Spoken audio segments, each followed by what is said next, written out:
On this episode, we talk about apartments versus condos and the FHA.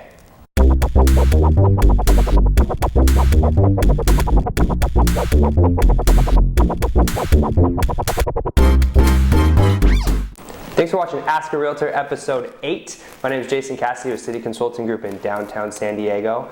Fun fact about the number 8, for those of you youngins out there who didn't know, my favorite player Kobe Bryant used to wear 8 before he switched to 24. What's the difference between a condo and an apartment? What's the difference between an apartment and a condo building? It's a great question. Actually, we had someone in the office ask this at a meeting last week. So really it comes down to the ownership. So an apartment building is actually owned by one singular owner. Now that might be a group of owners or whatnot, but it's one singular entity that owns the building. So generally you see those most with rental buildings, leases, things like that. So if you're leasing a unit in an apartment building, you don't own anything in that unit that's fixed to the unit. Now your personal stuff you do, but so if something goes wrong in the unit, if a pipe breaks or something like that, that singular owner is responsible for that. If the roof goes bad, the singular owner is responsible for that. Landscaping, singular owner goes, anything that goes wrong within the building, the singular owner is responsible for that. Now with the condo building, it's a little bit different because the ownership is, the building is owned by an association or an HOA.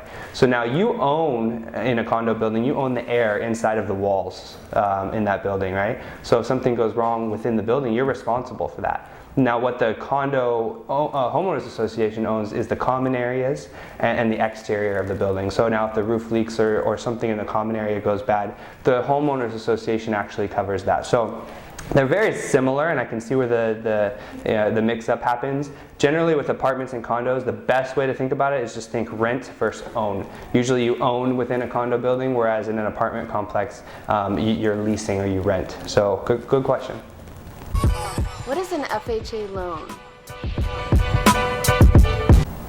What is the FHA? Well, it's a good question. The FHA stands for Federal Housing Administration. It's actually, when people in this business are asking about the FHA, they're generally asking about the FHA loan or the FHA insured loan, because what the FHA does is they insure loans against default from the banks, against unqualified buyers. So with the FHA, it's not anything new, by the way. The FHA was founded back in 1934. It's been around for a long time.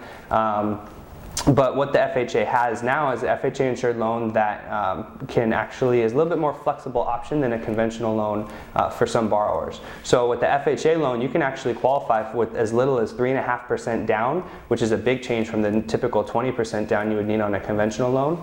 And your credit qualifications are a little bit different. Most FHA loans will approve you under even 600. Anything under 600 generally might need 5 or 10% down, a little bit higher, but you can get loans all the way down into the 5s, which for a conventional loan you wouldn't be able to do without a cosigner. So the ability to have a lower down payment and have a little bit more credit flexibility is intriguing to a lot of buyers across the country. FHA loans, really, they work on any single family residence, a detached single family home. You can do an FHA loan, or even in condo and townhome communities, as long as that community is FHA approved. So make sure that if you're looking at condo buildings or townhome communities, that that community is FHA approved. Another quick note about FHA loans is that the lender that you're using also has to be approved with the FHA in order to write that loan, because again, the FHA is providing the insurance to default on that loan. So the FHA would need to approve your lender. To be honest, most lenders are approved with the FHA, so it's not going to be too big of a deal, but it is something you want to confirm with your lender if you're looking to do an FHA loan. One last thing you have to remember with the FHA loan is the addition of a private mortgage insurance, and that's really going to be any loan where you're putting less than 20% of a down payment.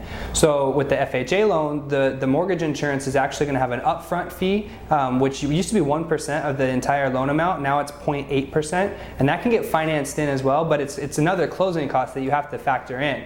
And then on top of the upfront fee, there's actually a monthly carry cost as well. So make sure that you remember the PMI when you're talking about an FHA loan, really any loan under 20%, and how that affects your payment. Because while you get to save some on your down payment, if you have to pay more over each payment or whatnot, it might not be the best move. It might be smarter to go up to a 5 or 10% conventional, where the lender pays the PMI themselves and bakes it in the rate. There's all kinds of options out there. Just make sure you're doing your homework. Don't forget about the PMI on an FHA loan.